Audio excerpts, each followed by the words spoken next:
The Crossroads Chapter 10.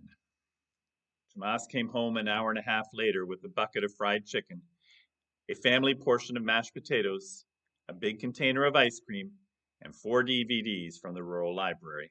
And Angela, who apparently had not appreciated being picked up early from the play rehearsal, even to mourn Abuela's passing. Grieving is best spent eating with your family, Tomas handed out forks and paper towels for napkins. I thought of getting tortillas, but then he'd have to cook something to go with them. I'm glad you didn't get tortillas.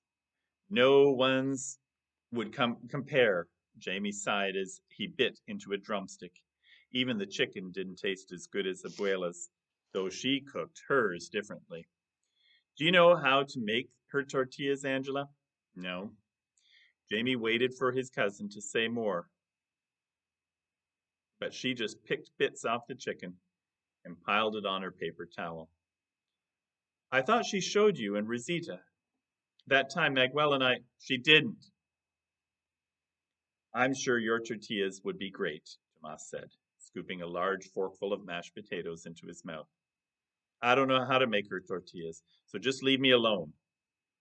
She removed a big chunk of chicken from the bone and shredded it to bits. Tomas looked like he wanted to say something more, but decided to change the topic, and that was a better idea. I don't know if you know this, Jamie, Tomas said between his next bites, but before I left, I was in love with a gorgeous girl. It didn't matter. She was a few years younger than me. Marcela. Jamie let go of a drumstick halfway into his mouth. He remembered Marcela. Maguel and I used to argue over who'd get to marry her. No way, bro. I saw her first. Tomas teased as he stole a piece of chicken Jamie had dropped on the table. I finally got the courage to ask her out, and Abuela kept telling me that I had to be a gentleman. Of course, I promised I would, but she didn't trust me. Can you believe that? So Abuela sent me on a date with Angela here and Rosita. The three girls spent the whole time talking with each other. I was like the interfering. It was like I was interfering on their date. I told Abuela that she ruined my date. But you know what she said? Abuela said, I still remember this.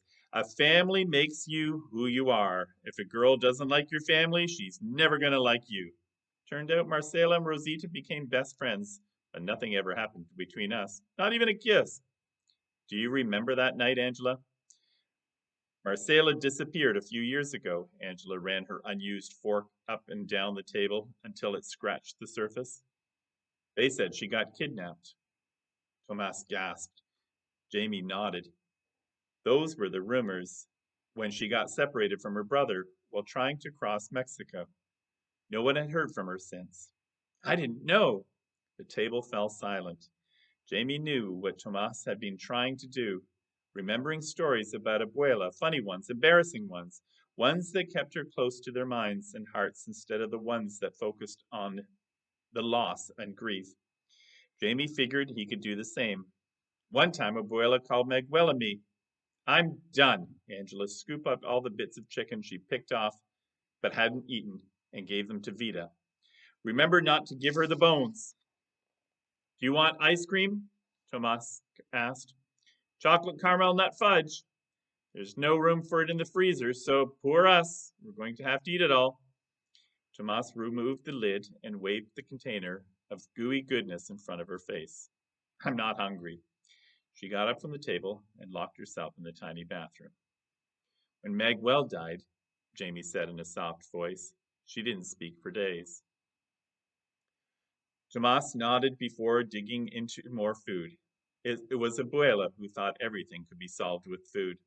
Abuela also said her grandchildren had to eat what they were served and not complain. Jamie took that to heart as he reached for the next drumstick. If anything would be a way to celebrate Abuela's life, it would be a full stomach. A few pieces of chicken and a quarter of the mashed potatoes remained when Angela finally came out of the bathroom. Jamie tried to put a plate in the microwave for her, saying that it was what Abuela would have wanted, but she just shook her head and curled up on the bench. to study the play script. He sat at her side and put his arm around her, giving her shoulder a squeeze. She shifted away, curled up smaller, and brought the script closer to her face. Tomas made a sign with his hand to knock it off and give her some space. The trailer was so small, you could barely be in the kitchen area without bumping into the table. But their house in Guatemala hadn't been much bigger. Papa had built it with the help of his family for Mama as a wedding present. Just 2 rooms, a sleeping one and a kitchen, with no glass in the windows and a front door that hung off center. And they'd gotten along just fine.